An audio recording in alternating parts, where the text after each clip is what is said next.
I'm just trying to turn on my video.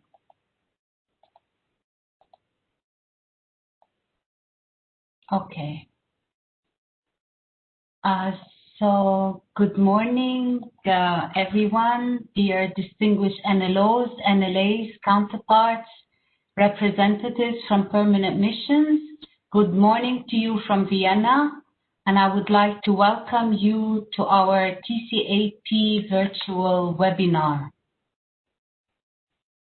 This will be an interactive session where participants will be able and are expected to engage in various exercises. Aside from the speakers, all participants will be muted throughout today's presentation. If you are experiencing any technical issues, please inform us using the chat box. Please also be informed that this session will be recorded and made available on the event web page at TC website, Technical Cooperation Projects in Asia and the Pacific. Towards the end of the session, we will have a question and answer section. If you have questions, please raise them through the chat box at any time during the presentation. Please address your questions in the chat box, not to the presenter or to the host, but please to everyone. We will try to answer as many questions as possible. Today's session is the first out of 2 sessions that are taking place in January 2021 on the 2 major components of the IAEA TC program, namely human resource and procurement. This webinar series aims to bring together the project team to understand the roles, responsibilities, and expected actions by each member, ensuring smooth implementation of the respective component, supporting the TC project to meet its objective and outcome in a timely manner. Our webinar today is on procurement of equipment and services through the TC program. The objective of this webinar is to understand the procurement process, to get to know the elements of technical specification and how to develop one, and understand the NLO and counterpart role throughout the procurement process. My name is Claudette Malouf, and I'm a Program Management Officer in the Division for Asia and the Pacific within the Department of Technical Cooperation, and I'm going to be your moderator today. Our presenters today are Abdelghani Shakashiro, Program Management Officer in the Division for Asia and the Pacific, Musna Asi, Technical Officer in the Incident and Emergency Center, Sally Alvarez de Schreiner, Senior Procurement Officer, Team Leader, Department of Management, Dalia Dahu, National Liaison Assistant, Syria, Hamad Ibrahim, Project Counterpart, Qatar, and Ihsanul Chaudhuri, Procurement Portfolio Focal Point, UNDP in Bangladesh. Mr. Abdelghani Shakashiro is a Senior Program Management Officer in the Division for Asia and the Pacific and has extensive experience in the management of the TC program, as he has worked for more than 16 years at the IAEA. Ms. Musna Asi joined almost 2 years ago the IEC, Incident and Emergency Center, in the Preparedness team as an Emergency Preparedness Officer. She brings over 24 years of experience in various areas in radiation safety, nuclear security, and emergency preparedness and response. Sally, as part of the Office of Procurement Services at the IAEA, Ms. Alvarez de Schreiner leads the team supporting the IAEA procurement function on general strategic procurements and policy matters, including initiatives related to continuous improvements, outreach activities, and capacity building in support of the successful implementation of the agency programmatic endeavors. Ms. Dalia Dahu is the NLA for Syria National Program and Head of Technical Cooperation Division at Atomic Energy Commission of Syria. She is involved in TC project design, formulation, implementation, and monitoring of TC projects. Mr. Hamad Ibrahim is nuclear engineer and head of radiation protection section in the National Competence Authority, Ministry of Municipality and Environment in Qatar. He is also a national contact point of radiological and nuclear emergencies, working as a regulator in the regulatory body in Qatar and a counterpart of Qatar Technical Cooperation Project. Mr. Ihsanul Chowdhury, UNDP Bangladesh, has more than 20 years of professional experience in marketing, supply chain management, business development, administration, and finance. He has worked for UNDP since 2008 and is now the focal point for customs clearance, shipping, logistics of UNDP in Bangladesh, and also covers a large number of UN agencies. And after this short introduction of our presenters, I would like now to give the floor to Abdel Ghani to start us off.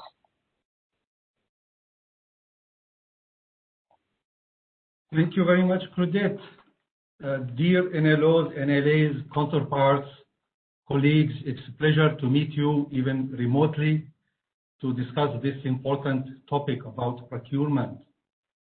As Claudette mentioned, experience and know-how of how to proceed with the technical project is really very important and makes the time more efficient. I remember my first experience with procurement with the IEA was something like 40 years ago almost, when I was working at the side of the member states, and when I came one day to the laboratory and I saw the boxes coming from the IEA where we received the first atomic absorption spectrometer, it was really a great happiness that finally we did it and we have the equipment in the place. And from that time, I recognized that the more you know the process of procurement and who is doing what and what are the critical factors, the more efficient the process will be implemented and more happiness you will get from it and less frustration. And as you know, there is a similarity between procurement and shopping. For shopping, we need to have our plan, we need to have our list, and at the end we are happy. And of course now in this COVID time, you know, we are, because of the lockdown, we are missing this activity. So any activity needs to have a framework to be well organized. And this is why I would like to talk about the TC policy framework regarding procurement. According to TC strategy, it is a cooperation to develop the capacities of the countries for achieving socio-economic impact. So thus the procurement of equipment and services and development of human resources is driven from the member states and requirements. So all technical cooperation is demand driven by the member states, request driven. And the revised supplementary agreement, we call it the RSA, is the official document signed by the IEA and the governments for the provision of the technical assistance to the countries. This agreement describes the responsibility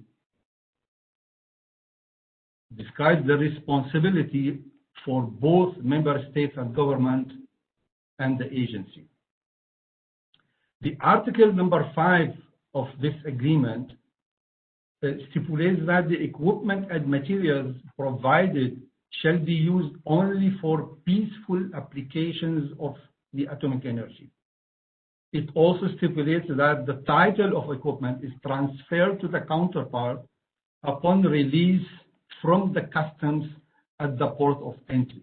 So the equipment, until the customs clearance, it is the property of the IE and responsibility of the IE. After that, it becomes the property and responsibility of the member state, and the counterpart becomes the owner of the equipment. The IE supports the process of customs clearance. Therefore, the goods are deliverable at the terminal, VAT, and not to the beneficiary institution. The counterpart is responsible for bearing the cost of preparation of the premises, the lab, the bunker, etc., the facility, inland transportation between the port and the institution, or the place where it will be installed, and proper operation and maintenance, storage, and later on disposal. Other expenses within the country also should be borne by the counterpart. I would like now to give the floor to my colleague Sally to continue further. Thank you very much.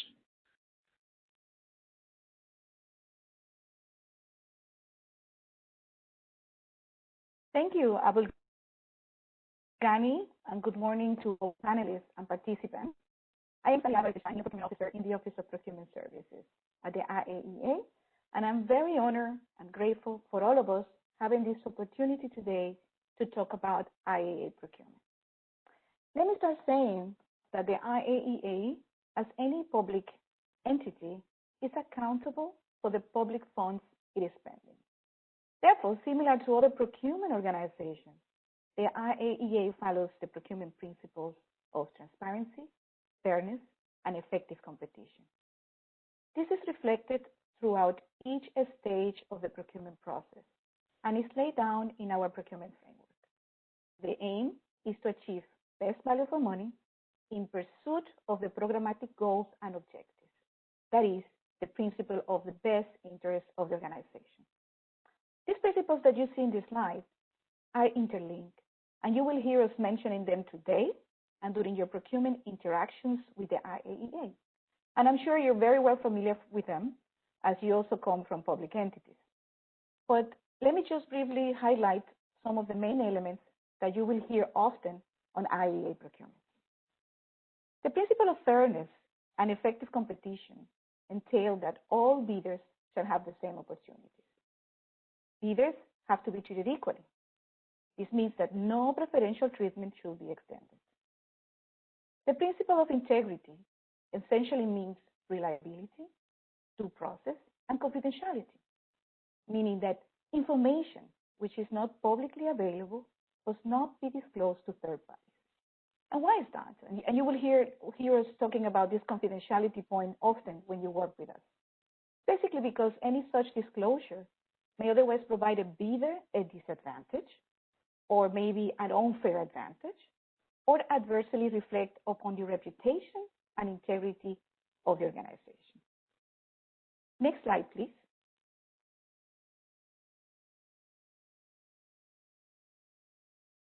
Every procurement organization has an internal procurement framework. In the agency, its financial regulations, rules, and procedures regulate the procurement process to ensure that the general principles that I just mentioned are attained throughout the process. This is achieved mainly by requiring open competition, using what we call neutral specifications. That means generic specifications that allow a fair competition. And you will hear that very often as well working with us. More details on the development of specifications will be discussed later by my colleague, Musna. Of course, there might be requirements where there is a need for direct contracting with a single supplier that is without competition. For example, due to the standardization of goods or existing services. And such exceptions must be justified and may be considered on a case-by-case basis. Next, please. Now that we have learned about the general principles and know about the IAEA procurement framework, you may be asking, how do this implement in practice?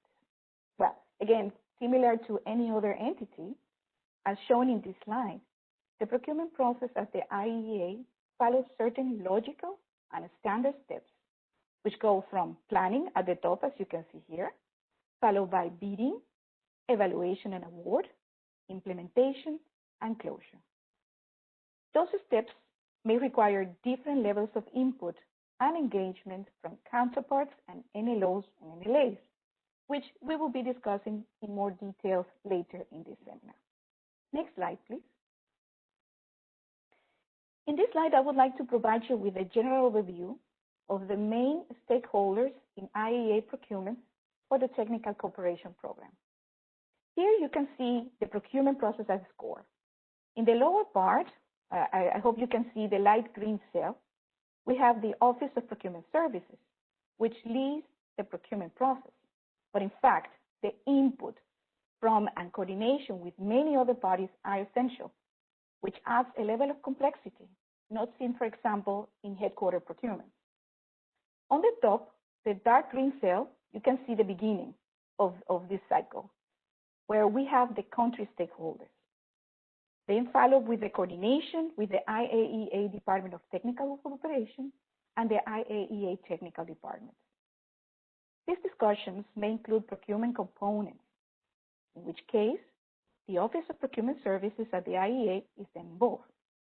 What does it mean operationally? It would mean that discussions among the counterpart or end user from the country and together and in coordination with the NLOs, and then with the IAEA Program Management Officer, Technical Officer, and the Contracting Officer from Procurement.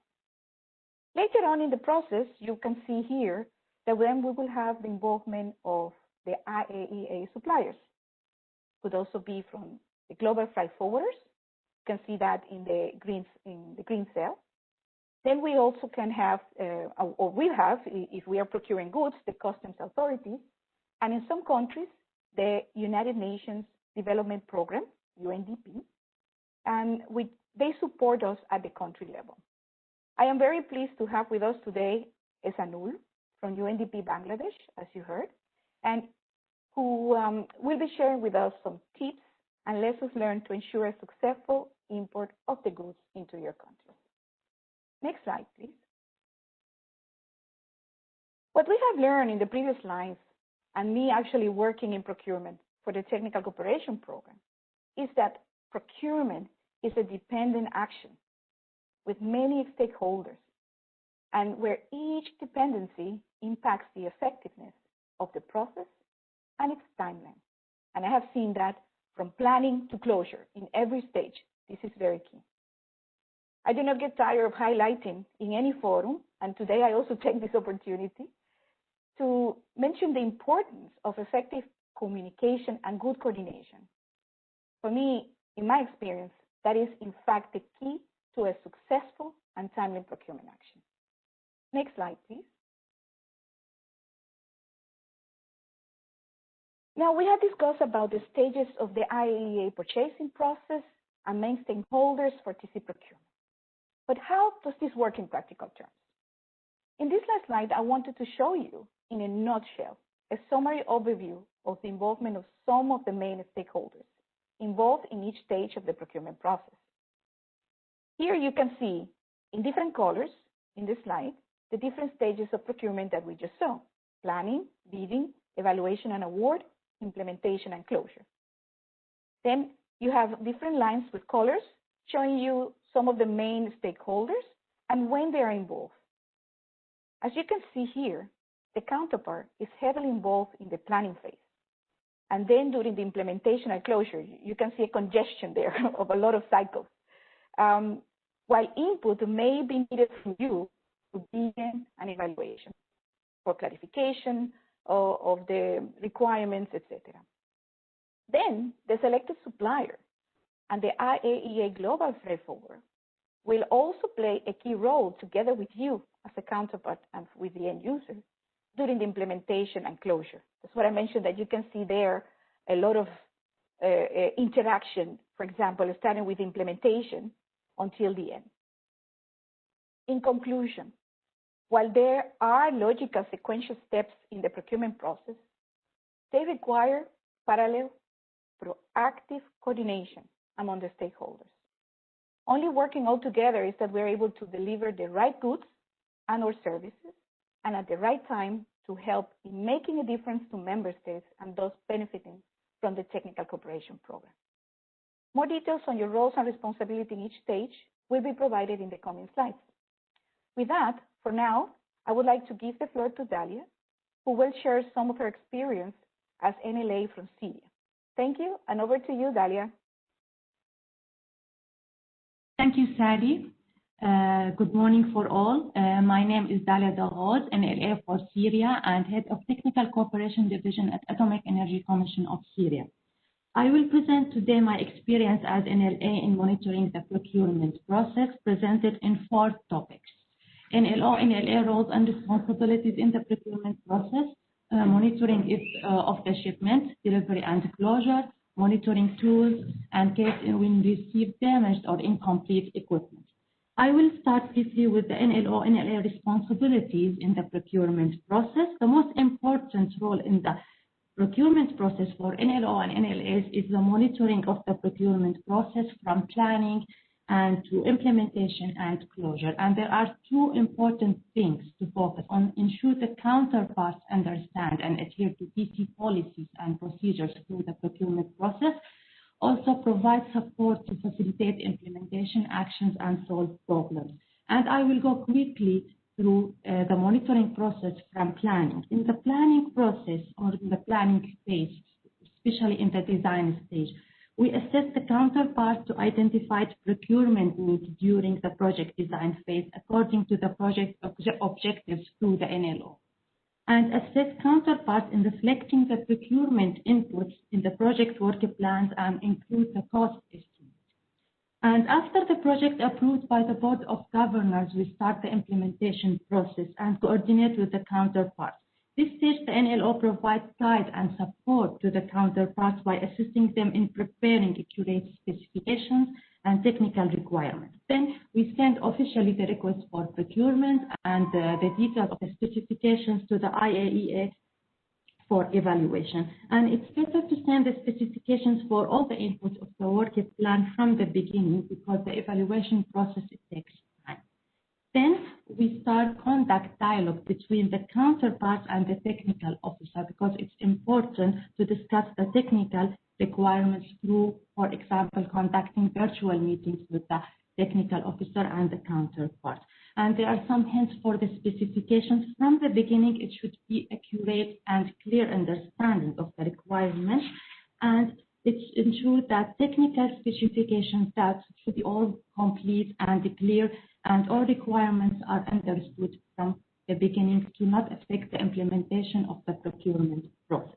Then we follow up also with the technical officer who prepare and review and finalize the specifications and share with the counterparts before uploading it in the system, and follow up with the project management officer and technical officer for initiating the requisition in its system. And also there are internal procedures of the procurement process of the IAEA, which my colleagues will explain it in detail. Next slide, please. Now we move to the process when the IAEA issues the purchase order. We proceed with the following steps. First, we review the purchase order in case of any issues found or changes needed in the purchase order. For example, if there is a new contact person, and forward the purchase order to the counterparts. And once the purchase order is issued, the supplier starts implementation. And when the goods are available from the supplier and are ready for export, IAEA Global Forwarder Bowler, who coordinates the shipment process and collected it to the counterparts, provides us with shipping documents like airway bill or commercial invoices, packing list for review, and we send. We inform Bowler via email that we are ready to receive the shipment, indicating the green light to initiate the shipment.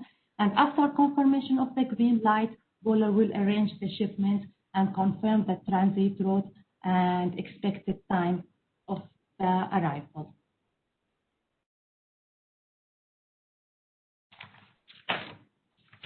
Thank you, and back to Abdul Ghani.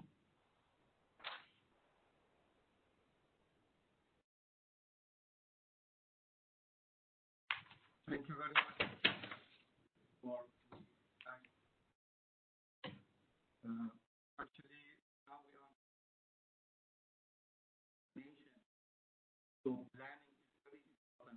Sorry, Abdul Ghani, we can't hear you very well. Abdul Ghani, sorry to interrupt.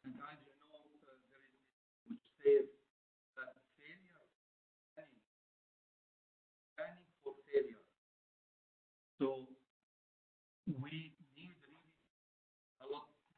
Abdul Ghani, can you hear me? We cannot hear you very well.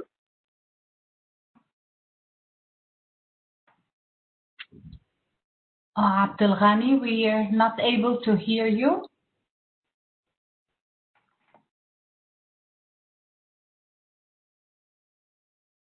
Hello? Yes. Do you hear me? We hear you, but not very well. If you can make it louder and repeat, please, your slide.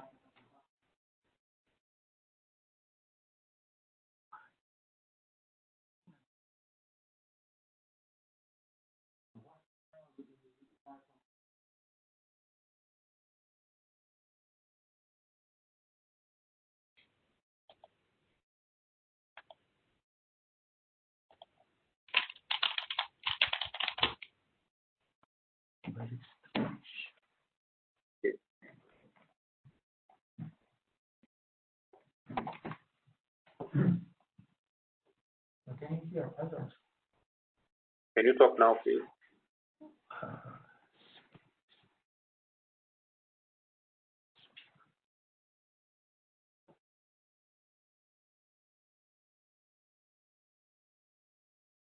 Hello? Yes, we can hear you better now. Please proceed. Okay, sorry about that. Okay, so I start from the beginning very quickly. So planning is very important, as Dalia mentioned, to make the process efficient. And failure for planning is planning for failure. So the more we spend time on planning, the more the process is efficient and less time consuming. So for planning, we need to start from the project design. We look on the outputs and we plan those equipment and those procurement that will contribute to those outputs. And of course, in connection and having a vision that all these inputs are contributing to the outcome of the project, the result, the final result we would like to achieve. Procurement by itself is not a result. Procurement of an equipment or a service is a tool or a mean to achieve a result, to contribute to a result. If we procure a device and this device is not operational and does not produce the results that we need, then this planning is not the best. So we need to think about plan. Planning, of course, includes the proper specifications and planning for the facility, for the place where we will install the equipment. And the procurement inputs, procurement input should be reflected in the logical framework of the project, the LFM. And also we put the timelines as reflected in the Gantt chart, which can be generated from PCMF.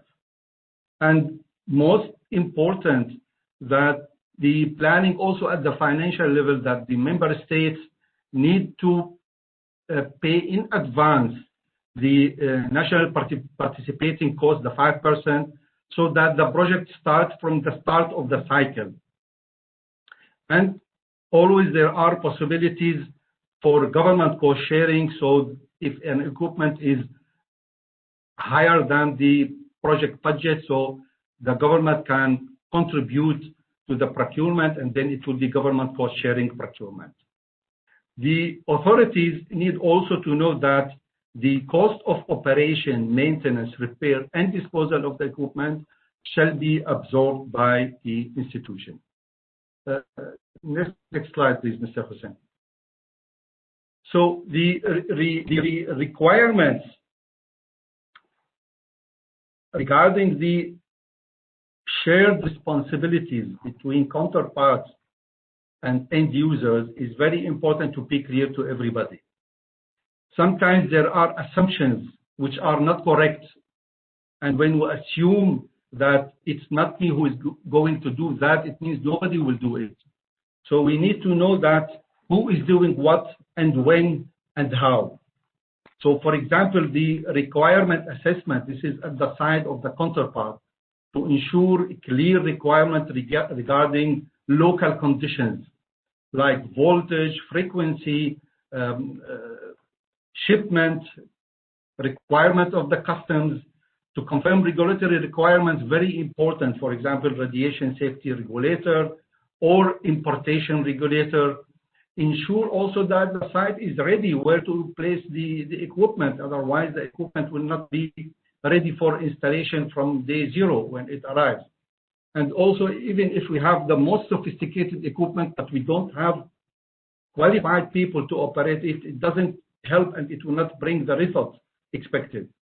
And also we need to ensure that we have the means and the possibilities, tools, for example, forklifts, etc., to retrieve the goods from the customs and to perform, of course, depending on the scale of the procurement, to provide inland transport and insurance costs, etc., inside the country.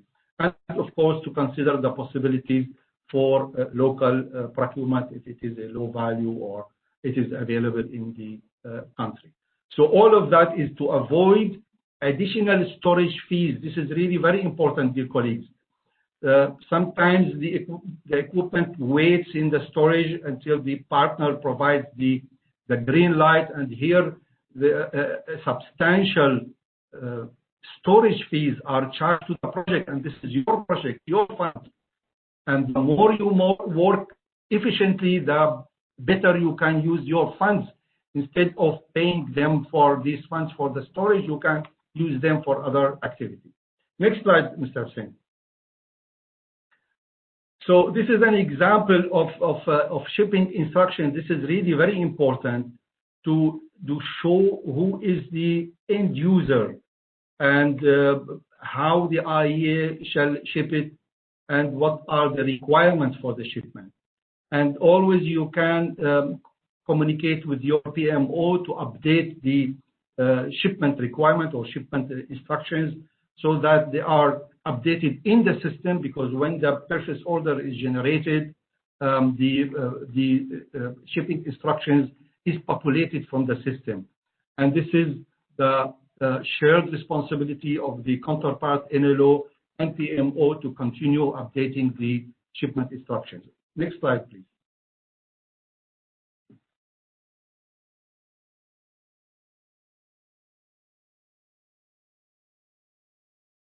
In addition to that, adequate radiation safety infrastructure is very important. Here at the IEA, when we initiate a procurement, it should go through regulatory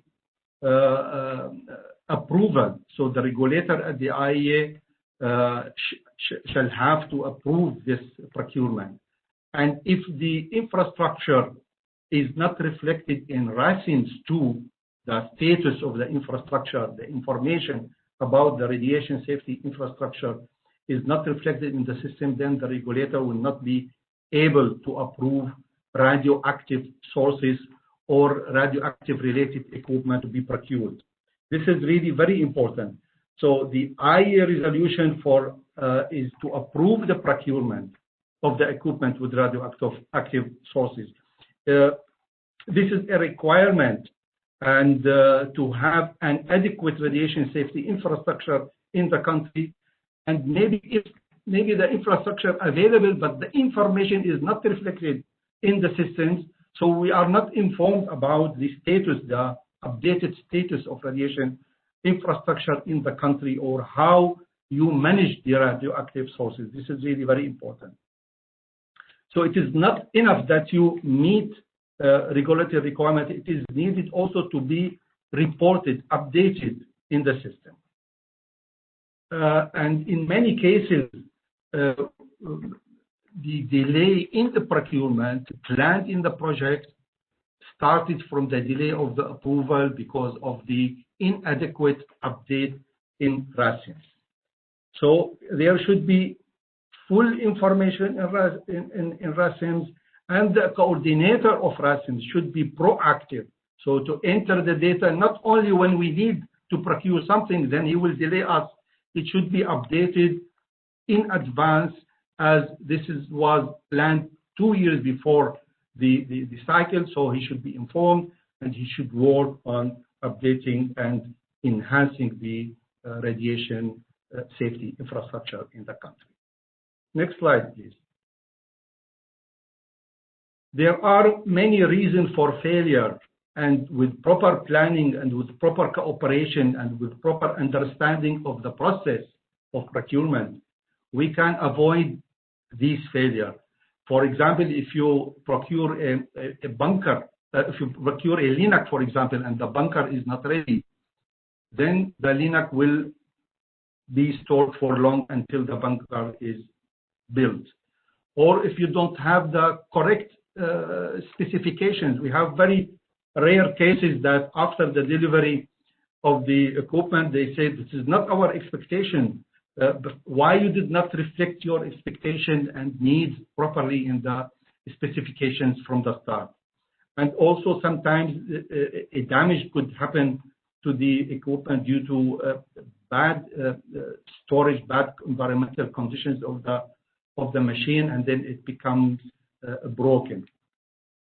Also, lack of coordination between different stakeholders, or improper or incomplete understanding of the procurement process.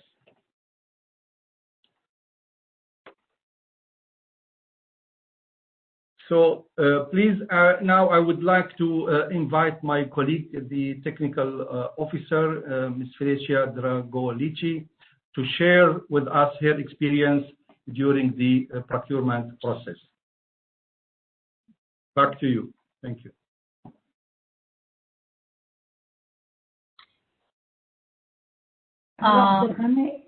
Except it's me, I think now. Yes, Musna, Okay. please. Technical Officer Musna Asi, please. Thank you, Claudette. Thank you, Abdul Ghani. Good morning, everyone. And my name is Musna Asi, and I'm an Emergency Preparedness Officer in the IAEA Incident and Emergency Center. And as such, I will be presenting on what is related to the tasks of a technical officer in the process. So in relation to the development of the technical specifications and statement of work, I will start with the counterpart user responsibilities under the first step, which is on planning. Please note that it is not necessary to wait until the project is active. The counterpart, from the moment the design has been completed, including the review phase, of course, and cleared by PMO, until the project is activated, can work on the elaboration of the specifications. Here it is worth to mention that from the design phase, the procurement tasks have to be very clearly assessed. Even a market search has to be performed by the counterpart, as in the work plan, an estimated price is required. So, the counterpart, the end user, prepares the initial draft of the minimal functional and technical requirements, and in doing that, they must be generic without mentioning any brands and any models, but should include some special requirements, such as the language, the voltage, or the need for installation and training, among many others. So in this respect, I would like to mention that some items can be procured on a local procurement basis, such as the chemicals and the lab instruments. And the counterpart, the end user, confirms the details of the contracts of the relevant authorized entity to receive the goods and services. This is very important because we have to have also the target delivery, because any incorrect details will lead to missed shipments and, of course, delay in the whole process and maybe waste of the resources. As for the technical officer prepares, reviews, collaborates, finalizes the specs and the statement of work, ensures accuracy of requirements, and once this is ready, the TO will share it with the counterpart before being uploaded to the system for initializing the procurement process. Then the technical officer and the Office of Procurement Services, the MTPS, identify the potential suppliers. I would like to highlight that the counterpart, the end user, can suggest some as well to the TO, but no contact with suppliers is allowed during the process until the purchase order is placed. Next, please.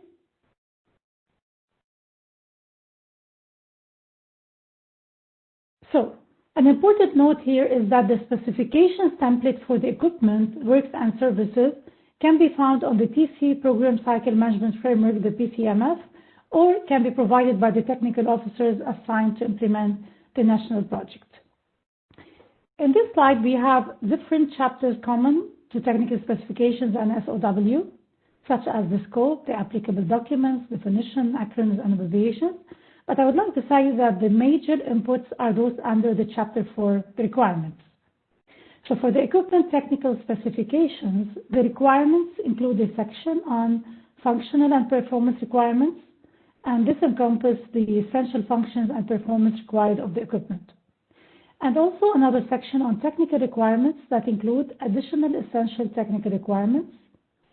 And for the statement of work, we have under this chapter activities to be carried out, broken down in work tasks, and also list of inputs to be provided and required outputs.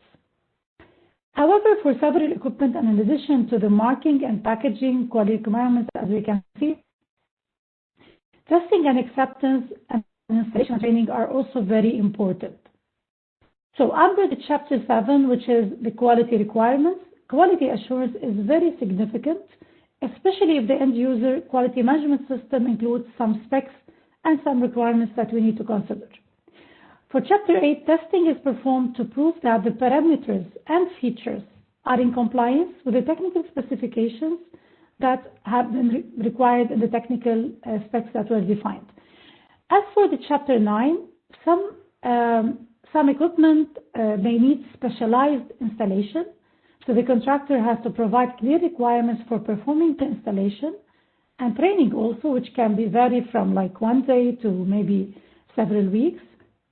And it's always important to highlight if there are any applicable regulatory and legal requirements. And in both cases, whether it's we're speaking about equipment or services, the deliverable data items should always be identified clearly. Next. Here I would like to give some examples on the items that have already occurred in some emergency preparedness and response in the IEC center. So some detectors, and specifically radioisotope identifier device, RID, the backpack radiation detector, DRD, and Hermes International Radiation Monitoring Information System monitoring stations have been procured. Here I would like to mention that it's important to include, for example, the training as part of receiving the latter stations, for example, noting it's also advisable to request extension of the initial warranty period provided by the supplier. Next, please. The second step in the process is bidding, and during this stage, the requirements which were finalized during the planning stage, example, the technical specifications or the statement of work, are sent out for bidding to the supply market in accordance with the procurement strategy defined by the IEA during the planning phase. So this step is conducted and managed by the IEA contracting officer, and during this phase, the counterpart end user shall provide support to the IEA technical officer on the technical queries that may be raised by potential bidders, of course, as required. And here again, it is important that you should not engage in any communication with any potential bidder. However, it's advisable, of course, to prepare very good technical specifications, because during the clarification session, some raised issues can lead to a necessary stage of the technical specification requirements. And if this is the case, then the process is stopped and a new one would be initiated. Next, please. The third step is about evaluation, and at this stage, the offers received during the bidding phase are evaluated. So the technical officer team perform a technical evaluation of the offers. And here I would like to mention that the technical team, and depending on the procurement complexity and cost, it could be 1, 2, or 3 members even. And also if the procurement specificity is requiring different field of expertise. And that's why we may have not only one technical officer, but different technical officers working on the same procurement. And at this stage, the technical clarifications are finalized, and if needed, the counterpart and user remains available to provide the technical clarifications and support the technical evaluation team. Thereafter, the IEA contracting officer conducts the commercial evaluation of the technically compliant offers. So until the evaluation report is prepared, signed, and approved by the procurement, we are working together and assisting each other. From here, I would like to thank you and to give the floor to Sally to explain the next steps in the process.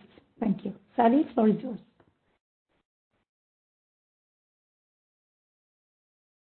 Thank you, Musnad. Now in this next step, this is the 4 steps related to award. And here, offers which were confirmed to be technical compliant, as Musnad was explaining, then are reviewed by the IEA contracting officer to determine which one or which ones would represent best value for money. This determination is made based on the award criteria established during the planning phase that we were discussing earlier, and as published in the solicitation document. For example, the most common criteria for award use is the lowest price technical compliant offer. Then we have an internal process of approval of the award, and thereafter the relevant IAEA agreement, purchase order, or contract is issued to one or more suppliers representing best value for money. I have to mention here that the most common contracting instrument we use in the agency is a purchase order. A copy of the purchase order is sent to all relevant stakeholders, which includes yourself, so the end users, counterparts, NLO, and NLA, for implementation or information as applicable. But then when you receive that purchase order, what do you do with that? As we heard from Dalia as a good tip, as an NLA, we ask you to please review carefully the entire purchase order. So once you receive it, we ask you to review the instructions. You have different type of instructions, and one of them is addressed to you as well. During this phase, we also would like you to confirm the site readiness and confirm logistic arrangements or even initiate them depending on the goods being procured. Next, please. In this slide, I wanted to show you a sample purchase order to give you an idea of the information that you are required to pay attention to and also that you're required to review. Here at the top, you can see on the red box, you see that we have the purchase order number. I hope you're able to see number in there. And this is a very important reference point for you. You should always use this number in any communication related to that particular procurement. Just to give you an idea, only in 2020, the IEA procured almost or issued almost 4,000 purchase orders on the technical cooperation program. That means that if we receive a query from you without a reference, it will be very difficult for us to provide a timely response. So it is also important in terms of the global freight forwarder and suppliers, because they, of course, receive as well many purchase orders. So it is important that you keep in mind always to make reference to that purchase order number. Underneath the purchase order number, there is a date, which is not relevant for you. Basically, this is the date when the purchase order was issued, but it has no relevance for the implementation in itself. Then on your left side of the slide, you have the supplier name and contact details. Also something very important to note, not only during the delivery process, but later on. As we heard from our previous presentations, we could have also warranty issues and maintenance services may have been included. So you need to keep that reference also, even if the purchase order is already closed. Sorry. Then on the right side, we have the information about the consignee and the ship to address. And we also heard from Dalia and from Abu Dhabi the importance of having this information up to date. Here, the consignee, in this sample PO, for example, we can see that the consignee here is UNDP. In this particular example, it means that the UNDP will be supporting us to obtain the tax exemption. Then underneath, you will have the ship to address, and this is where the information about the end user. And this is really very important that you confirm once you receive the purchase order that the information is accurate and complete. I have seen many implementation delayed just because, for example, a postal code could not be confirmed, etc. And this is important for two purposes. The first one is for the supplier themselves to be able to prepare the export requirements. A lot of export requirements will depend on the end user. So it is important that that information is correct and complete. Also then, the second part of this, of how important this information is, relates to the global freight forward, because then they will be arranging also with customs authorities the import of the equipment, and customs, of course, need to know as well who will be the end user in order to provide all the import requirements and clearances. Next slide, please. Here you will find in the second part of the purchase order two key information. First of all, on the left side, you see highlighted, it's a little small, but it is the information about the IEA contracting officer. And please treasure that information because this is your focal point in the Office of Procurement Services who can help you during implementation or even later on in case of any warranty claims. Then at the top right, you can see a box with the date of delivery. And here I want to stop a little bit longer to explain because I get a lot of queries from end users sometimes about that date that can be confusing to them. This date of delivery of the purchase order relates to the time or the date when the supplier will fulfill its delivery obligations. Now, like we heard from Abu Dhabi, in accordance with the revised supplementary agreement, the IAEA would normally deliver up to customs. So we will clear the goods from customs, and then you will be responsible for the local transportation. However, this second leg to deliver is done normally by our global freight forwarder, meaning that this purchase order in terms of the supplier will be the date by when the supplier, which is the manufacturer or has purchased or put together the system or equipment, will have the goods ready for collection by our global freight forwarder. So the goods have to be ready for export. This is what this date means. Then, after that date, the global freight forwarder will be able to collect the goods and then arrange and coordinate with you and UNDP as needed for the obtaining what we call, and you heard also from Abu Ghani, the green light. The green light is basically your confirmation that we can proceed with the shipment, that all conditions in terms of customs, but also on site are met, and you're ready to receive the equipment. So that date between the collection of the goods, which is the date shown in the purchase order, until the equipment is in customs ready for you to collect, will be dependent on the time that is required to obtain that custom clearance or green light in itself after the process is completed. Next slide.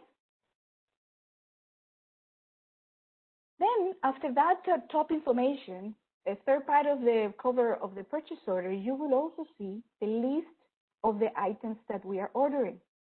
And it's important that you also check this part because also, as mentioned by Musna, here it could be that there is a discrepancy, so you need to ensure there could be a human error as well in terms of quantity and the type of equipment being procured. So please check those as well. Following that, then you will see in the purchase order a set of instructions. There is instructions for every stakeholder that is also receiving in copy the purchase order. First of all, of course, starting with the supplier. What are their obligations for the delivery of the goods and or services? And then we will have the instructions for you as an end user and counterpart. Here also we will see the shipping requirements related to the country. This is what my colleagues were talking also before. The importance of having those instructions which are relevant to the destination country are up to date to ensure that, first of all, the supplier meets those requirements, for example, in terms of voltage, in terms of frequency, etc., but also in terms of the global freight forwarder, who would need to take into account the information that is required there for the shipment in order to obtain customs clearance. So please review them, all of these instructions and all the information. Do not wait until you receive later on the request for green light from the global freight forwarder. Check them as soon as you get the purchase order. Let us know in case of any issues immediately. And in case of any changes that have happened in between, for example, at the planning stage, you would have foreseen that certain input requirements were needed. And now, for example, we saw that with COVID-19, with the pandemic last year, many things actually changed. And they changed even from the time that we issued the purchase order until we were actually able to deliver. So any time that you know or are aware of any in-country changes that would affect the clearance of the goods, then please let us know as soon as possible. Also in the instructions, I want to mention that we have the instruction for the global freight forwarder there. You will see the contact details that you're able then to immediately coordinate with them any particular issues. And also there are instructions related to how to track your shipment. And as soon as the purchase order is issued and received also by the global freight forwarder, they will send you as an end user, and NLOs and LAs, an email with a link to their own platform, where in the future you will be able to track that particular purchase order, always using the purchase order number.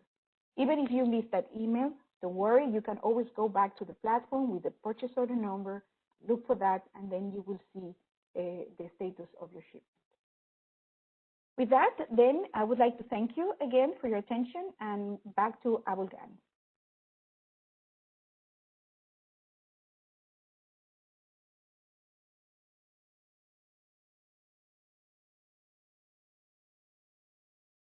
Thank you very much, Sally. Very important information you have provided us.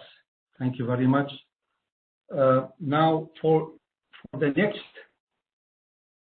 step in the process, it's really very important that we know who is doing what. In many cases, dear colleagues, I receive emails from counterparts or from NLAs. They are copied on certain emails, and then they contact me. It's not clear for us what should we do now? Why you are copying to us? And now the information Sally provided, it gives a reply to such a question. If there is a good practice from certain NLOs, NLAs, and counterparts, they check every email copied to them.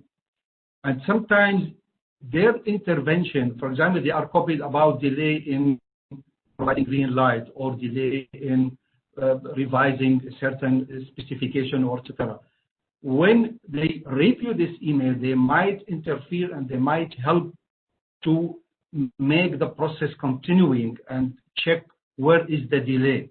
So this is really a very good practice when we see that the NLO, NLAs, and the counterpart comes on board to help pushing forward the process. So in terms of responsibilities for the IEA suppliers, once the purchase order is signed and as Sally explained, the manufacturers, they start to process goods for shipment. In many cases, the goods are not readily available from shelves. For example, water treatment systems, certain chemicals, etc. So they need time to be manufactured, tailored for the custom specifications.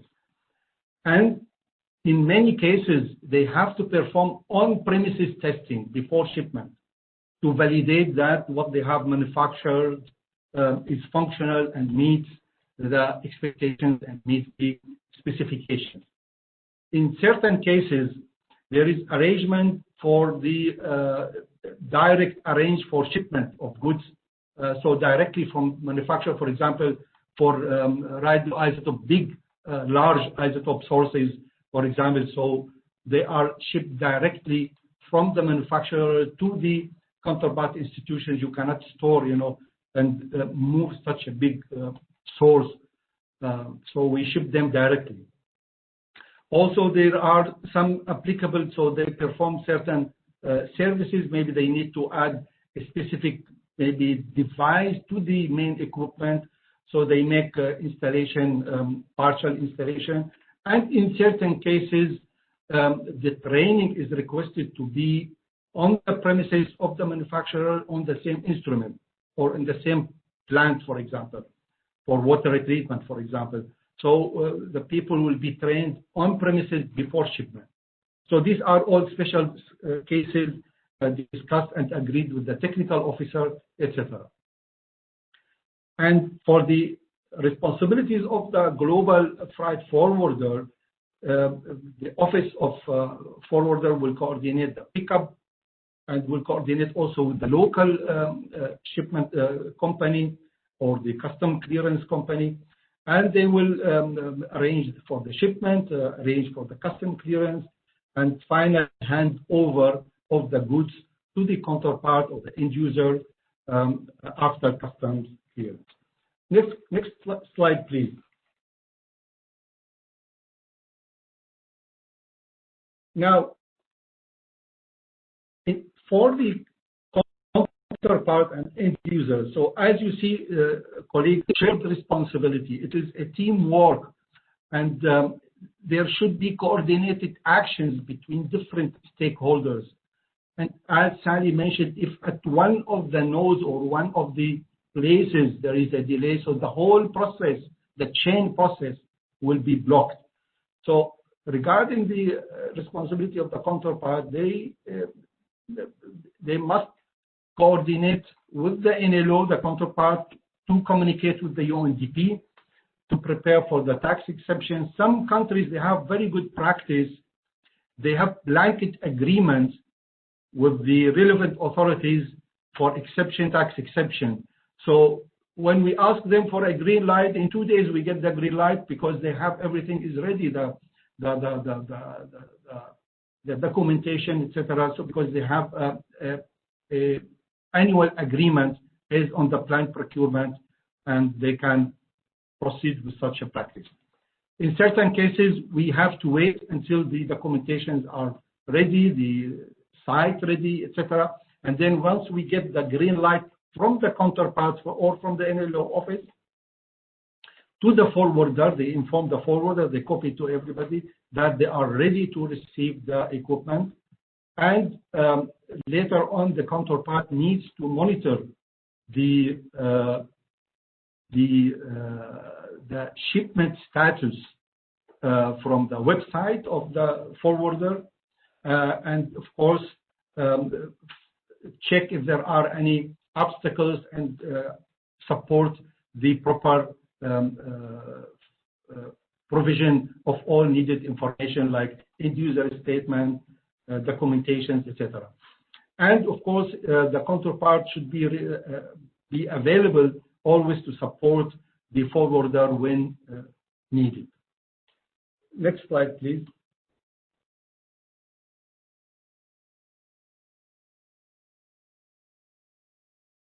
The counterpart also will arrange to collect the goods from customs.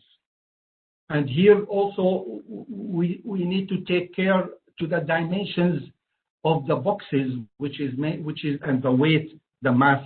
It is mentioned in the documentation. So we cannot come with a small car to collect, big wooden boxes, for example. Maybe, so it should be planned, should be checked in advance to be suitable for the shipment, and of course, to be coordinated with the local office of customs. And always we need to remember the revised supplementary agreement, the RSA, about the delivery to terminal. So counterpart user collects from airport or port after customs clearance, and the counterpart may use IAEA forwarder or another agent to collect on their behalf. But in this case, it will be at the cost of the counterpart institution. And then the counterpart shall arrange for inland delivery to the site. Sometimes the site is not in the capital, maybe 400, 500 kilometers. So this should be a planned activity also for the transport. And of course, the counterpart shall contact the supplier to arrange and start the installation and training if applicable. And now I would like to pass the floor to Mr. Hamad to talk about the process in Qatar. Thank you very much. Hello, everyone. Greetings from Qatar. Is my voice clear? Everything's okay? Yes, it's fine. Thank you all for the great presentation. So kind of different from other countries. For Qatar, as we are a Department of Radiation Protection, we are the competent authority, the regulatory body.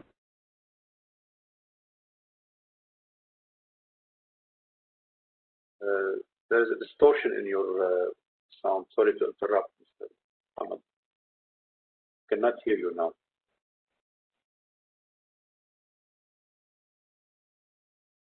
Mr. Ahmed? We cannot hear Yes.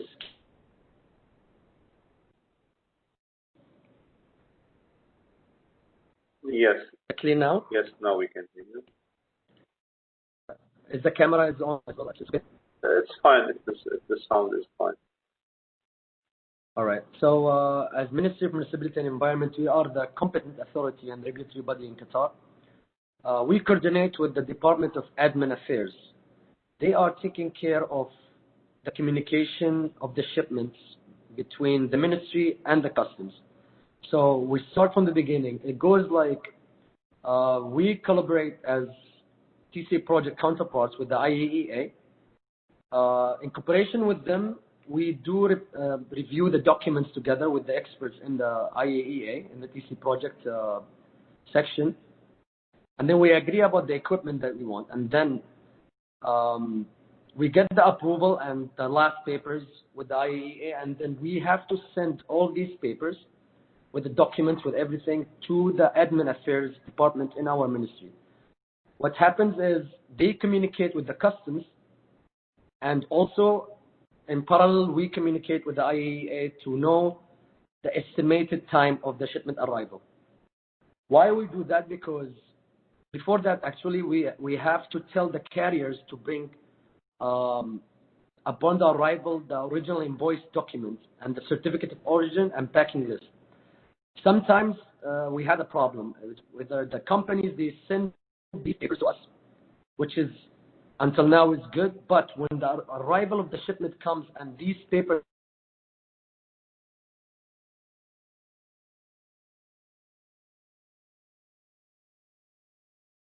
are not procedure with the IAEA that and the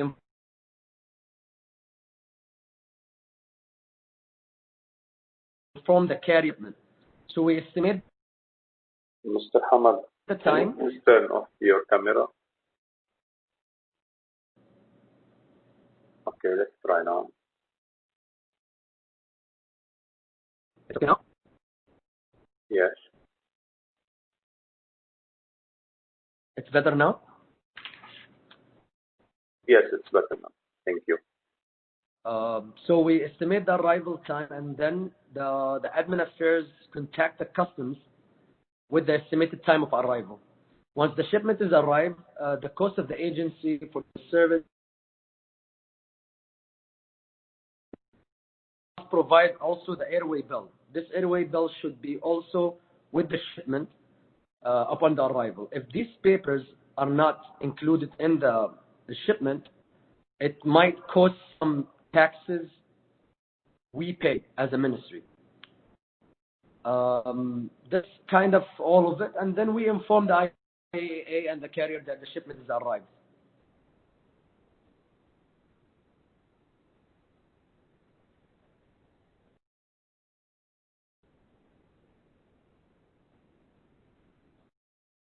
Can you hear me?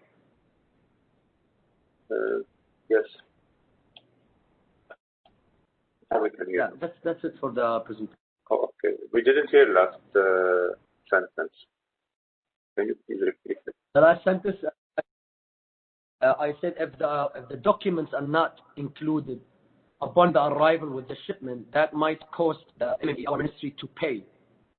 And as you know, if these shipments are in the border and you're not actually having these papers, the taxes increases.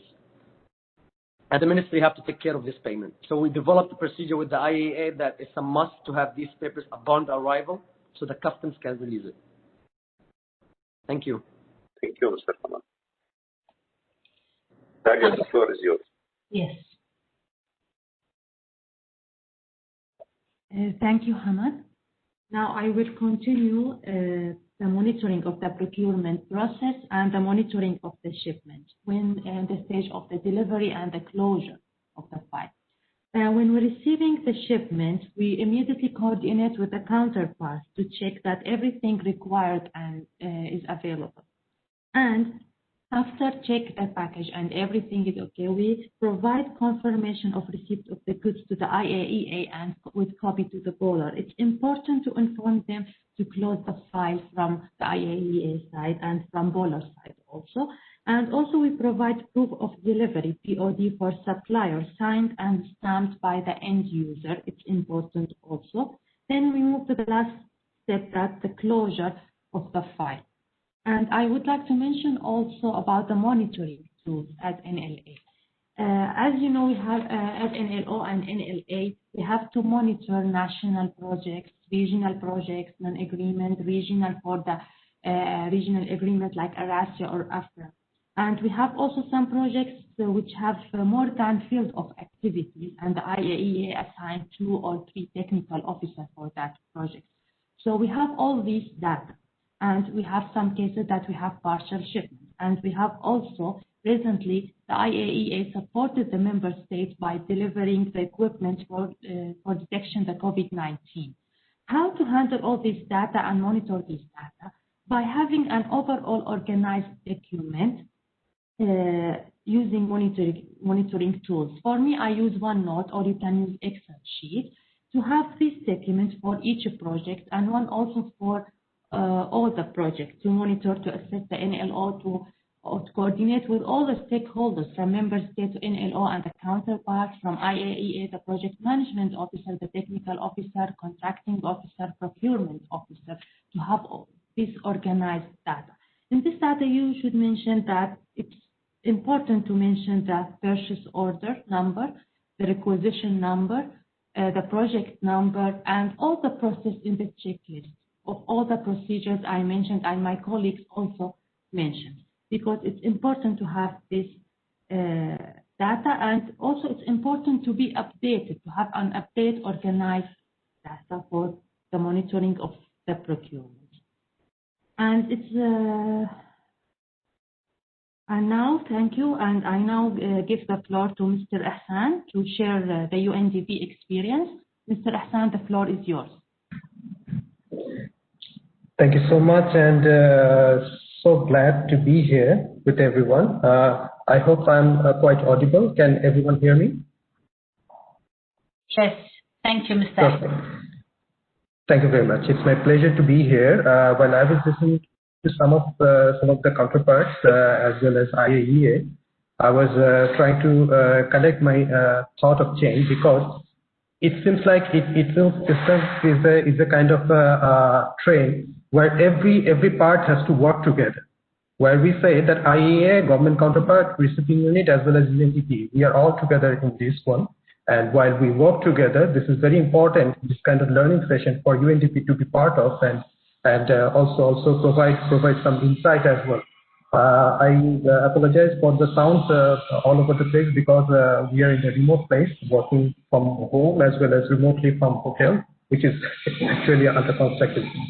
Sorry for taking a little bit of time in terms of introduction. As you can see, my slide itself is self-explanatory, mentioning about how UNDP is central to this entire processes. We not only help support our IAEA counterparts as well as the other UN agencies as well, because UNDP has the standard basic agreement arrangement with government in UNDP Bangladesh since 1986. So that leverages us to provide us the support and service under the common service as well as service level agreement with the UN agencies. And as part of it, we provide the support not only for the IAEA, for the other UN agencies as well, who provide seeking the support regarding the tax exemption as well as the other aspects of the bill. Especially for the IAEA, we have been doing this support for a very long time. I've been involved in these exercises for last 2.5 years. With that part of my privilege to be part of this exercise, I had identified some of the fact checks we carry out during this shipment when they take place. Some of them are already mentioned. This is very important for us to understand what kind of transport method are you using and how it was determined, whether the insurance and transporters, those kind of costs are already covered or not, and also the Incoterms. Next slide, please.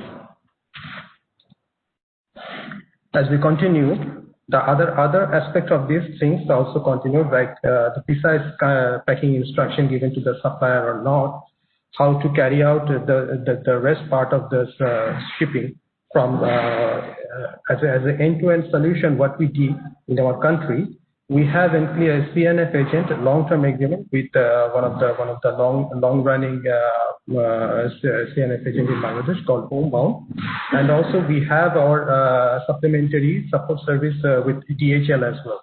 So they actually carry out, they have their partnership with Bowler as mentioned in some of the other slides. So we can continue have a kind of integration support service within themselves with UNDP. So as soon as this information, the fact checks and the restriction and all the information are carried out, only then we actually provide the green signal. Once we are satisfied with all the documents like shipping documents and the purchase order, all this information when they come to us, usually there are two aspects of it we understand, because when the purchase order is raised, supplementary information comes to us from our IAEA counterpart or procurement unit, I believe. And once they are done, then the second part of the communication comes to us from the shipping agent, which is actually Bowler for some of the aspects. So they carry out this kind of information. We also cross-check these questions we also provide to them, and they accordingly provide us our information. Once this information are provided, then we actually carry out this exercise. And as we mentioned, this custom shipping clearance is not an easy thing. Before I go to that, I want to give a kind of explanation regarding the Incoterms we use. Can we go to the next slide? This is very important. If we go to the next slide, you'll be able to see the Incoterms, what generally used for any kind of shipment. All of you are very much aware of it, but I like to highlight one part, which is actually, if you can see this CIF. Can everybody read this slide? Just to reconfirm if I'm very clear to everyone or I'm going too fast about it.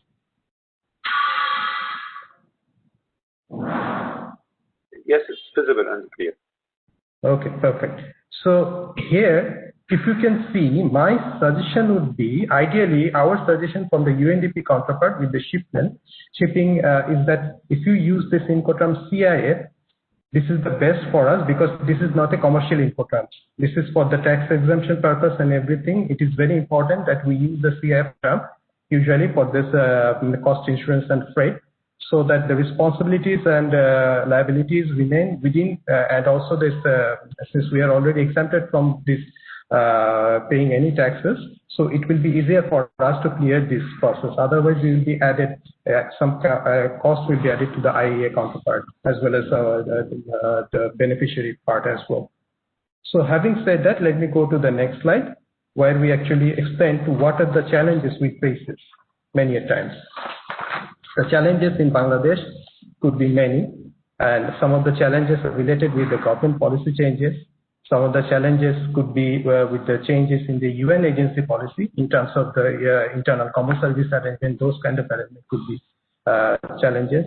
And we can see some of the times CNF agents, they also provide their policy changes or information changes, those kind of things. And to some extent, UNDP has a kind of segregation of clustering rules as well. Many a times, some of the shipment you will see in some countries, maybe you will see the UNDP procurement is handling so some of the shipment clearance, but at some of the countries you will see the admin unit is also clearing these kind of rules. So you will see the kind of shifting of the changes in the segregation of role, and you will be having some challenges with the communication role as well. But we also need to provide our support in terms of collaborative procurement processes. So we are working with our all agencies to improve these kind of aspects as well. Let me now go to these examples where we have seen this how things could have been done better.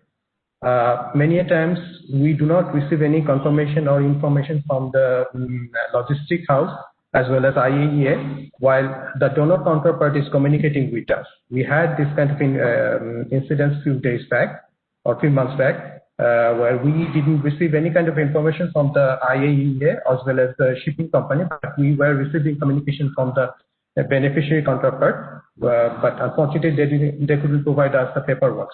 So without the paperwork, we cannot proceed with providing the green signal to any logistic support as well as proceed with this customs clearance or tax exemption. This kind of information gap could lead to some kind of our challenges as well. And also many times we could face because of this non-responsiveness to the relevant counterpart who should be responding us, we couldn't receive those information. That could be challenges. And another thing we had last year because of the COVID, as well as many of the colleagues were not able to take leave at the very back end of the year. We started doing taking the leave, but at the same time we were receiving multilateral kind of multi-dimensional requests for a very last minute request for the shipping arrival because they were actually on hold at many of the ports because of the COVID situation.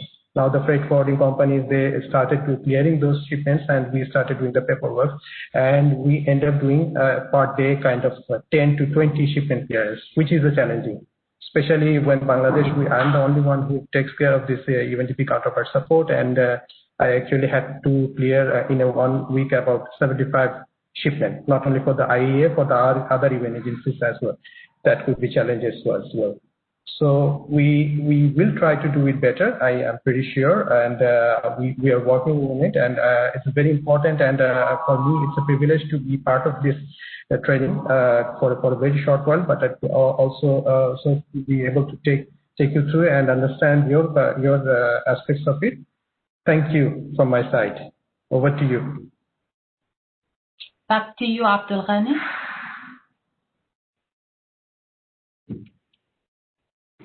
Thank you, Mr. Hassan. Thank you, Claudette. It's really very encouraging to see the large interest. We have 105 participants now attending this WebEx. This is really very encouraging. And just to continue with you, the process, as mentioned, Hassan, now we are working on tax exemption. There are documentation needed, the purchase order, the shipping documents, the communication with the counterparts, communication with the IEA. As you see, this is a complex process and needs really to be communicative. All stakeholders should be communicative and to take their responsibilities and to know their responsibilities. Sometimes many people, they want to help, they are willing to work, but they don't know how and what to do. And this is why this WebEx is very important, and I think it is very helpful for all sides, for all of us, to know who is doing what and when. Now, once we have received the shipment, it's not yet time for celebration. Not yet. Yes, we have the goods, but still way forward to work on. First of all, we need to check that on the external packaging, is there any signs of damage? And then to ensure that the labels and the papers accompanying the packaging is conforming to the purchase order. And if there is any damage, we need to take photos and report immediately to the forwarder. And copy, of course, to all stakeholders, the IEA, the PMO, TO, etc., because there are some actions need to be taken by different stakeholders. If the supplier will have to install the equipment or the machine at your site, so you don't open the boxes, please, and store them in a proper condition depending on the shipment. So they need to be stored safely, no access to these boxes to keep them closed. And then you need to contact the supplier to arrange the dating, the time when the agreed date and time when he can come, and if he needs any support regarding visa or if he's coming from other country to meet him at the airport, etc. So all logistics should be discussed with the provider or the engineer of the provider. And always, please, in all correspondences refer to the PO number, right? And copy to stakeholders in the IEA. And then confirm that what is required. So sometimes the engineer, before coming, he will ask you, please, we need this, we need a fume hood, for example, we need some mechanical tools, etc. So you need to prepare them in advance before he's coming. Otherwise, he will come and he will not be able to implement his job. And then, if there is no installation needed, then of course you can open the packing immediately, check what is inside, and compare the content of the box with the packing list. If something missing, of course, immediately you need to inform the IEA and the provider. Next slide, please. Now, we have received, the counterpart received the equipment, and we need to confirm the receipt, right, by completion of a POD, the proof of delivery. There is a form sent with the package, so you can fill it, and then you stamp it, and then you send it to the IEA and to the procurement officer and to this email shown here, TC Procurement Contact Point. This is very important that you fill this paper and to send it. And of course,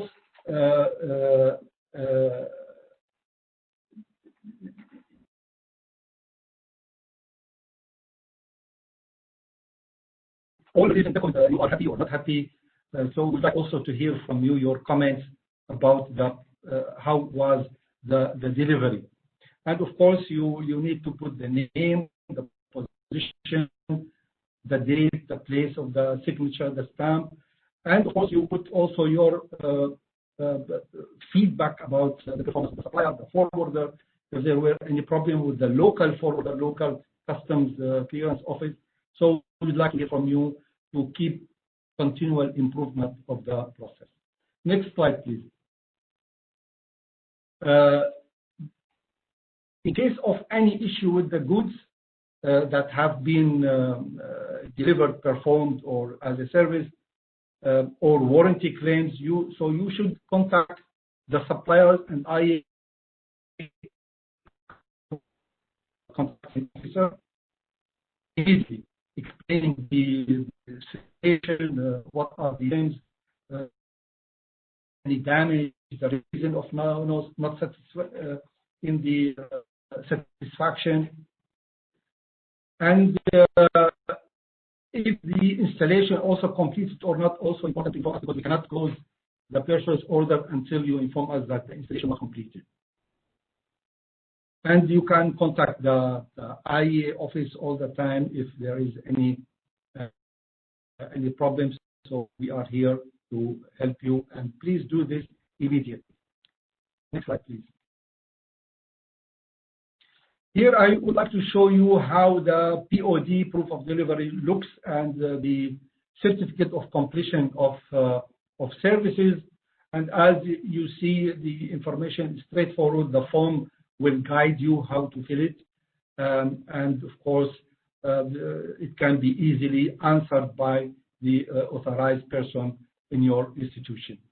I would like now to give the floor back to you, Claudette, and to see who is next, please. Yes. Thank you. Thank you, Abdel Ghani. And now I give the floor to Dalia to share with us her experience in the process. Dalia, please. Thank you, Claudette, and thank you, Abdel Ghani. I will share now the last slide from my side. It is when we receive damaged or incomplete equipment. When we receive the shipment, we check before acceptance of goods and coordinate with the project counterpart to open the package and compare the contents in order and packing.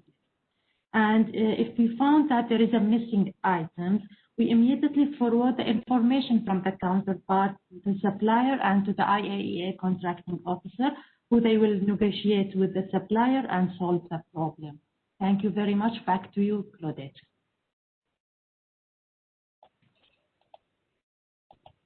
Thank you, Dalia. And now we come to the quiz time. We will have a short quiz for you, and it's the following.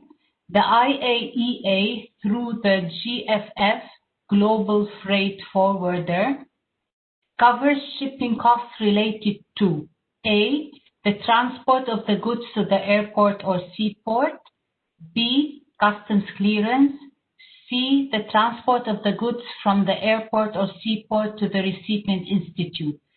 We will give you a few minutes to give us your answers, please. It can be more than one answer which is correct.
How many answers do we have, Hossein? About 60. We still have 47 that didn't answer. They are answering now. We still have about 1 minute. Okay, thank you.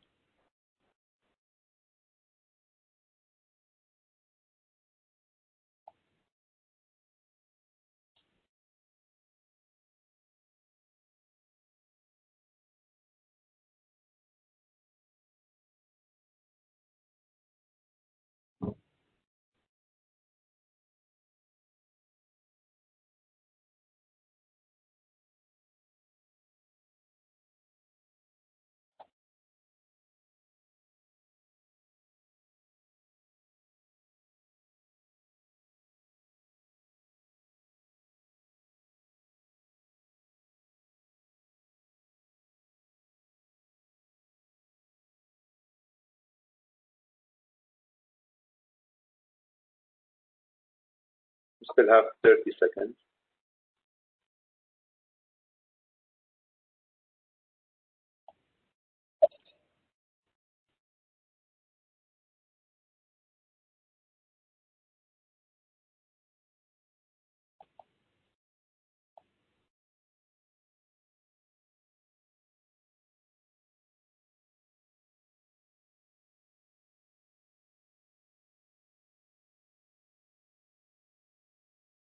Okay, Hussein, let us see the results.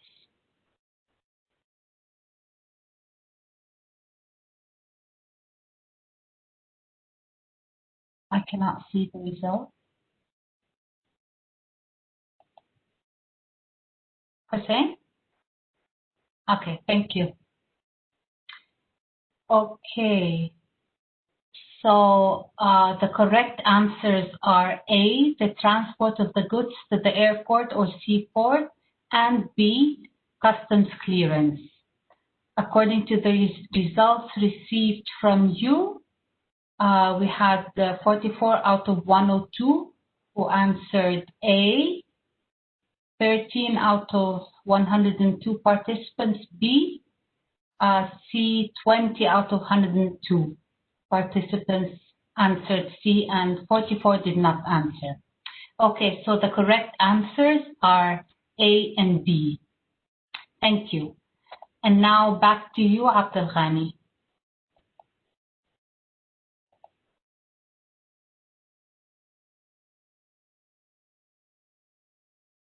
Thank you, Claudette.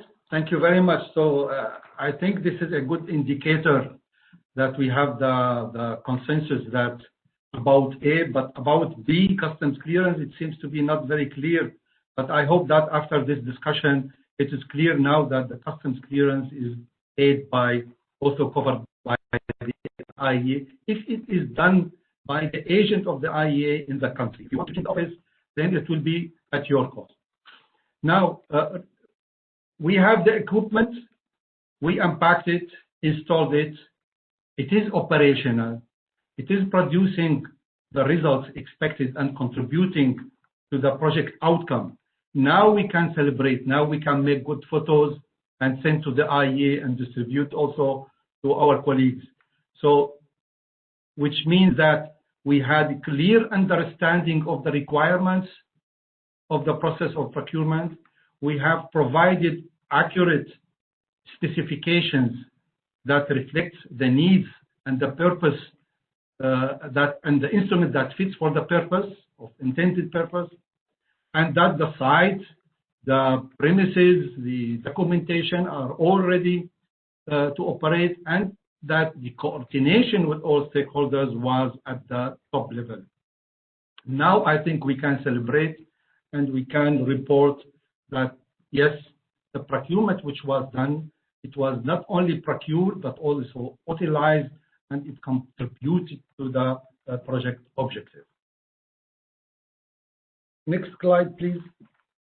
The last slide from me today that I would like to share with you, that on the home page of the PCMF of the IEA, just you Google PCMF, you find a lot of reference documents. Under the reference desk,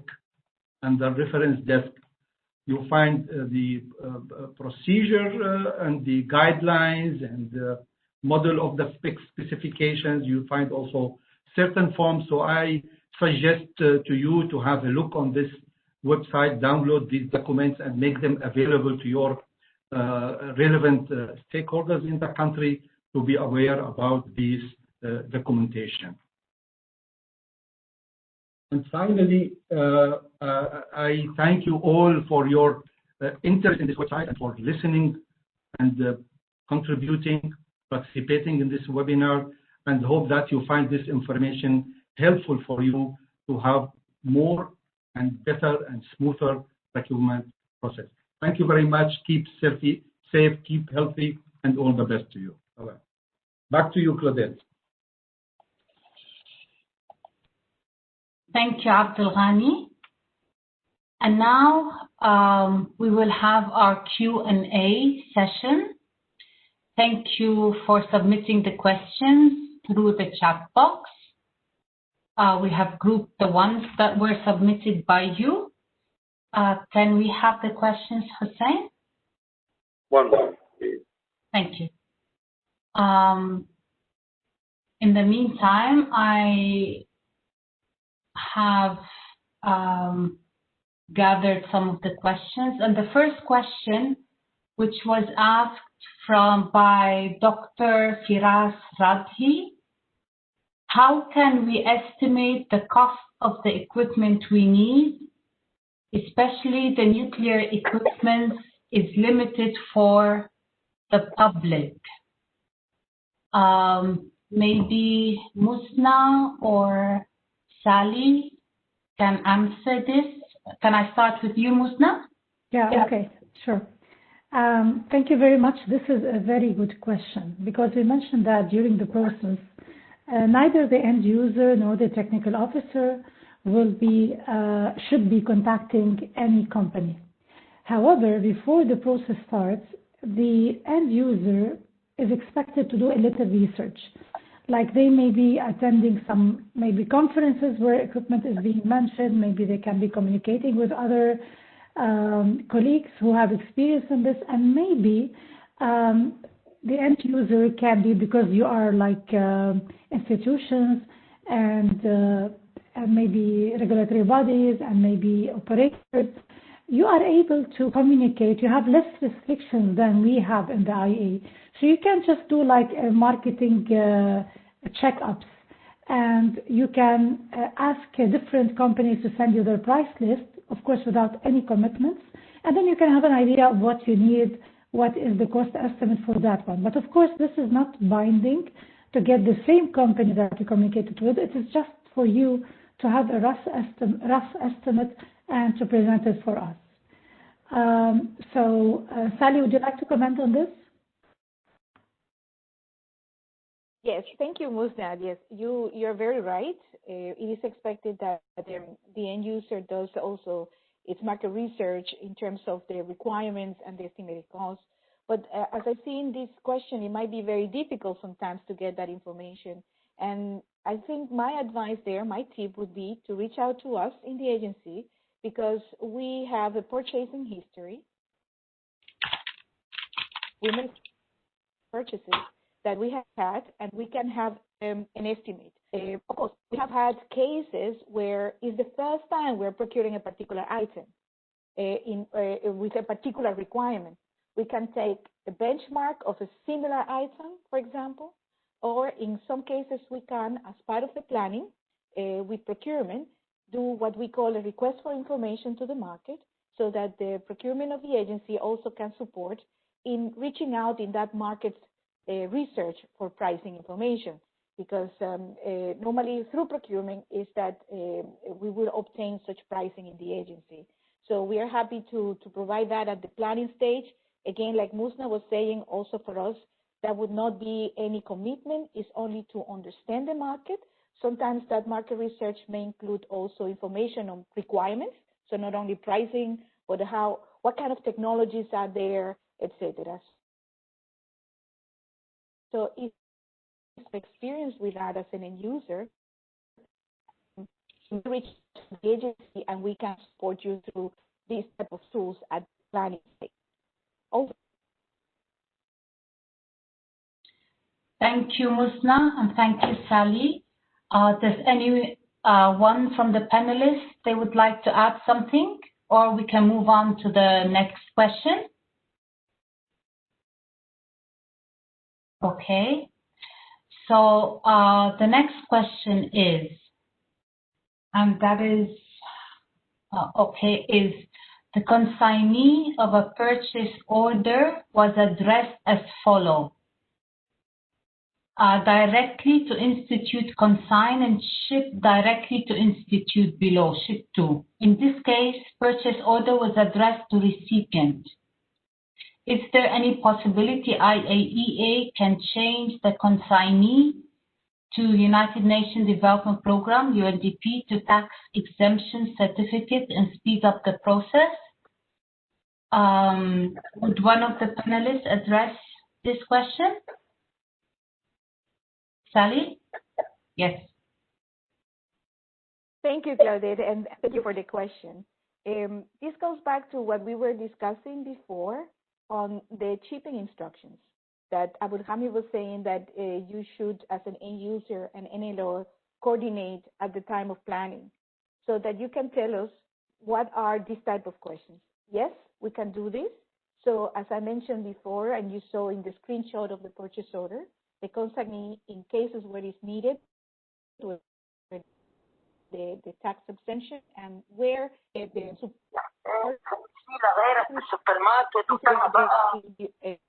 indeed include USD as the consignee. So this is possible. Thank you. Sally, if you could please repeat your last few sentences. We could not hear you properly. I also a little bit thought him. Let me see. With me? We cannot hear you properly. Maybe switch off your camera, please, Sally. Okay. Yes, if you could just repeat the last few sentences you said. Yes, the last sentence I would say that the summary, the answer to this is yes, it's possible. Thank you. Next question, please.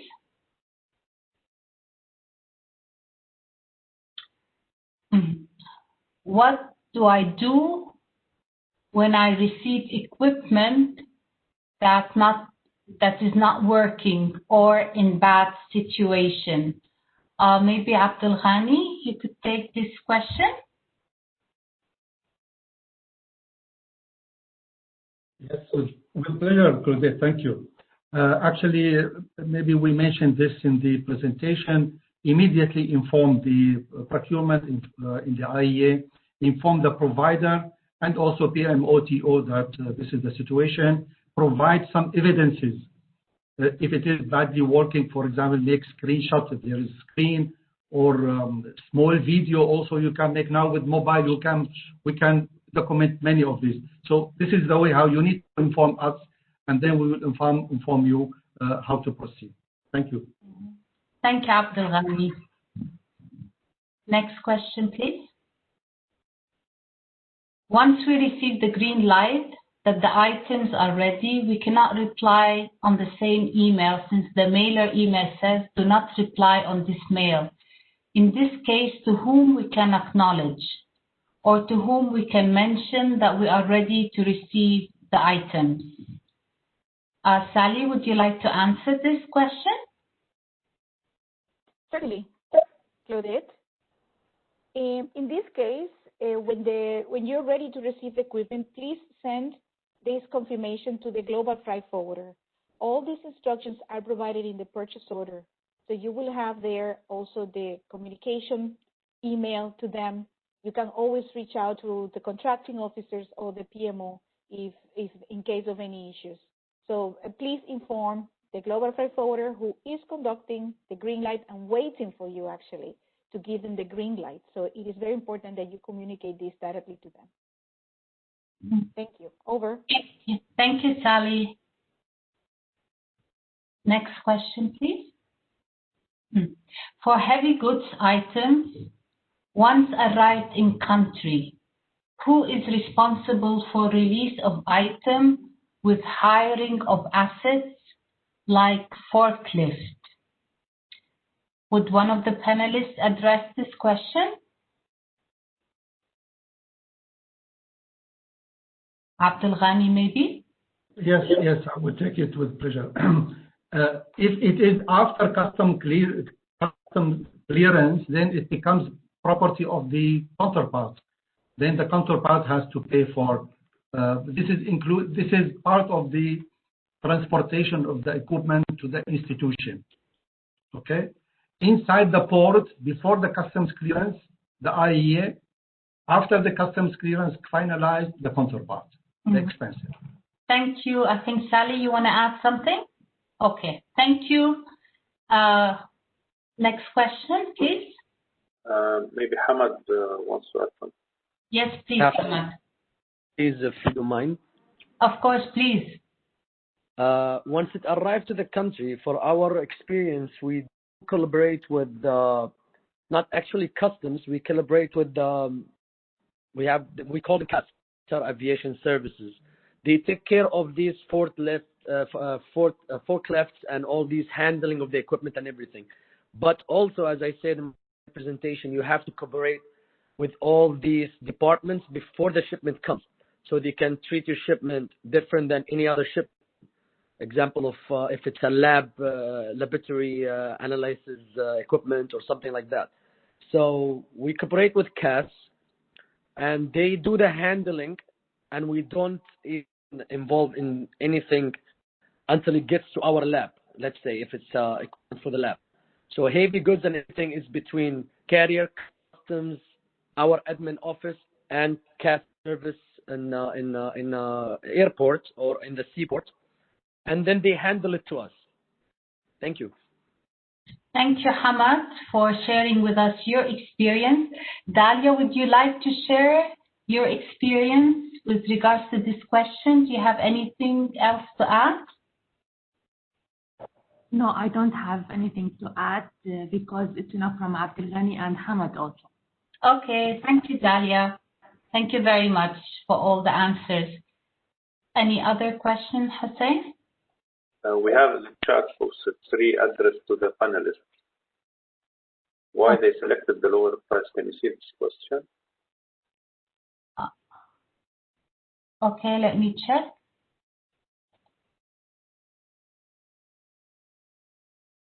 Okay. Do you want me to read it? Just a second. Yes, please. Why they selected the lower price? I know it's the role, but sometimes it ends up with old version or less technology than another one with higher specification. Okay. Would any of the panelists like to answer this question, please? Yeah, okay. I think this is for Sally. Yeah. Yes, of course, I can start that one. This actually is a good question because it reflects on the specifications. So that's why it is important that when you are developing the specification, correctly, minimum. So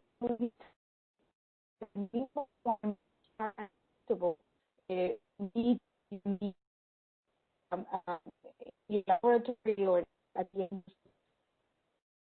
Even if we in this case, that is not the Sally, we don't hear you well.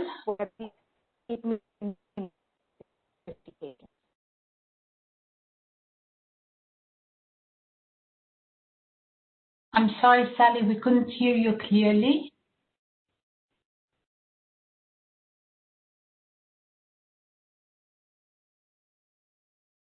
Okay. I think we lost Sally. Okay, maybe we... You did not hear me? You did not hear me? No, I put my video off to see whether it works better. Do you hear me now? Yes. Now we hear you. If you could please repeat your answer because it wasn't clear. Of course. Okay, thank you. Of course. Apologies for the technical problem. I was saying that this goes back to the planning and development of the specifications. It is important that the specification reflect the minimum requirement that would meet the needs of the end user. So it wouldn't matter which equipment is selected out of those that meet those minimum requirements.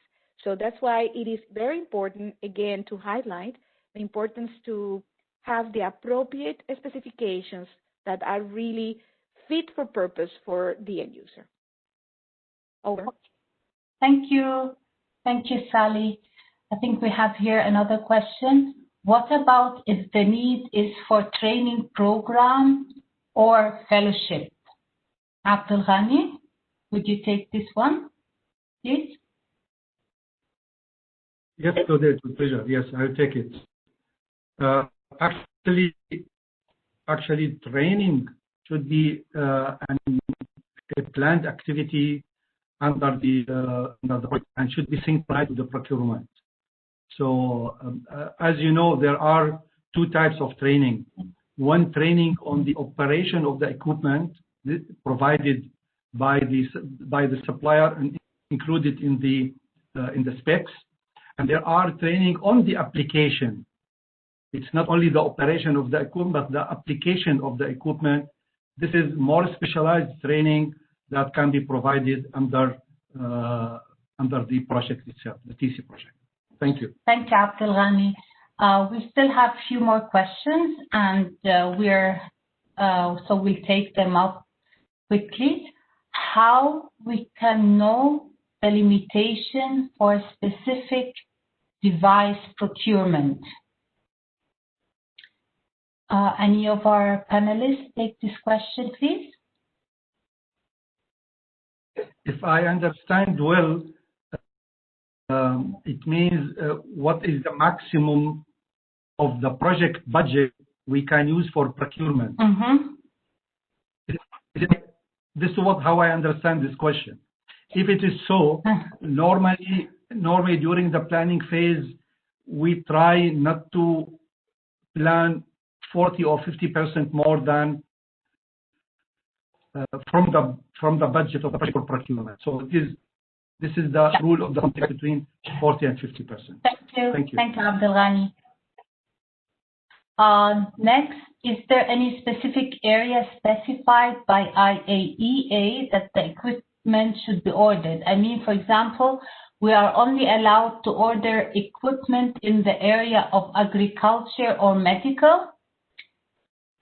I think, Abdul Ghani, if you can answer this quickly. The question is not clear, Claudette. I think they mean that the ordering of the equipment in which area is to be ordered, in which area to order equipment. This is the way I understand it. So it's according, to the project. It depends on the project, you know, and the outputs of the project. Yeah. So it should be within the context of the output of the project. So this is an input to contribute to the output planned in the project. Yeah. Okay. There's a point that we will send, asking to send the presentations. We will be sending the presentations to the participants. And I think that the last question which we will take is, when does the warranty start? Usually there is a 1-year warranty. Does it start from finishing the installation, or does it start from the date of receiving the package at the host site? Or does it start from the date the instruments start operation? So when does the warranty start? Sally, would you like to take this one?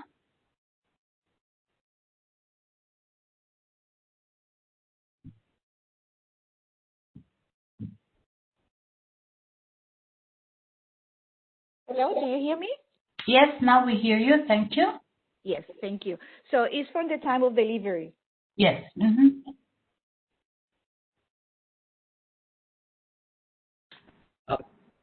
Can I add an input, please? Please, of course, Mr. Hamad.